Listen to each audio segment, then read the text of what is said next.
Good day, I'm Stephen McHugh, and this is your JIS News for Wednesday, April 27.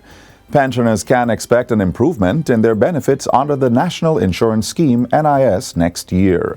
Labour and Social Security Minister Carl Samuda made the disclosure during his contribution to the sectoral debate in Parliament Tuesday. Last year's amendment to the National Insurance Act addressed increases in the insurable ceiling as well as contribution rates. Minister Samuda says recommendations from an actuarial review started in 2019 were delayed by the pandemic but are now back on track. I have taken keen note that the pensioners have been asking when will the NIS be provided an increase in their pensions.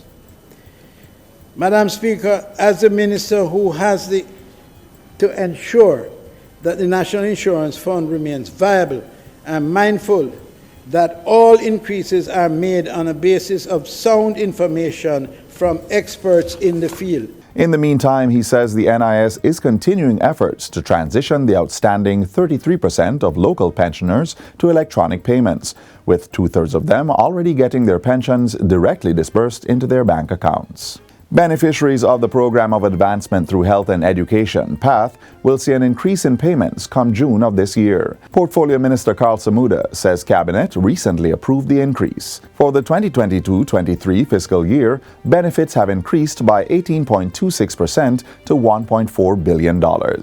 Minister Samuda says the number of PATH beneficiaries receiving electronic payments will also be increased. For the 22-23 financial year, we will be undertaking to continue to increase the number of PATH beneficiaries receiving their benefit payments electronically in 2022-23 to 70%. Also coming out of the Labour and Social Security Minister's sectoral presentation, employers are being called on to hire persons with disabilities.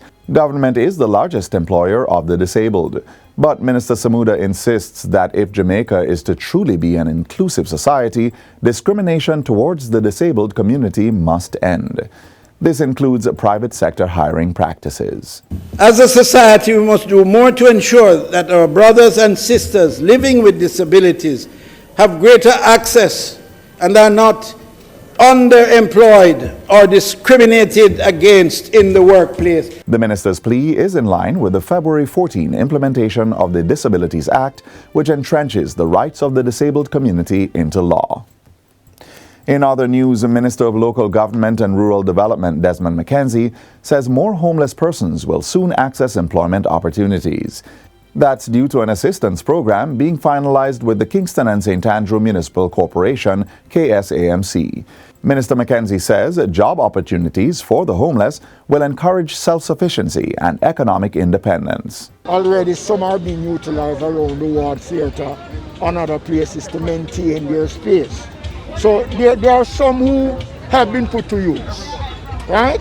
And we will be looking at some more to see how best we can pull them and make them become responsible and earn a living while they continue to try to find somewhere permanent off the streets today. The minister was speaking at a Wellness Day of Care for homeless persons held at the St. William Grant Park in downtown Kingston.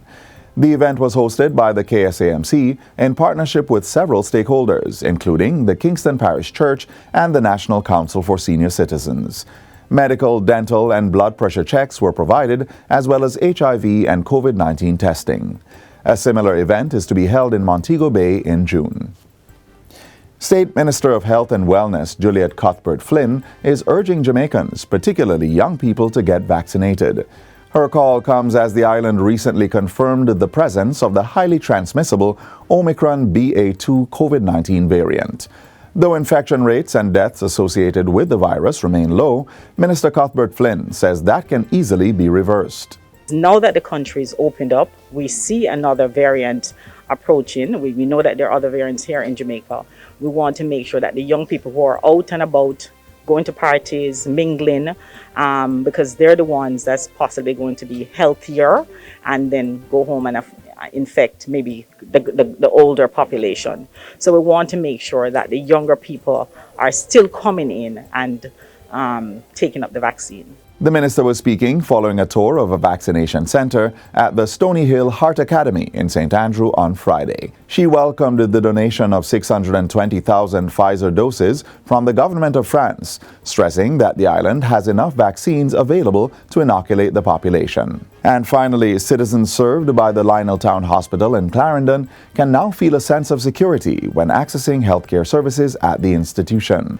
That's thanks to the construction of a $40 million perimeter wall fence. The structure, built by the National Health Fund, NHF, was officially unveiled last week. Health and Wellness Minister Dr. Christopher Tufton says citizens should have a minimum standard of expectation for all critical infrastructure. The wall here today, I think, has enhanced and set the rightful expectation of a compound that is safe, where those on the inside can feel protected and those on the outside looking in can feel confident. The perimeter fence is one of many projects planned for the parish. The NHF is also supporting another project in Clarendon.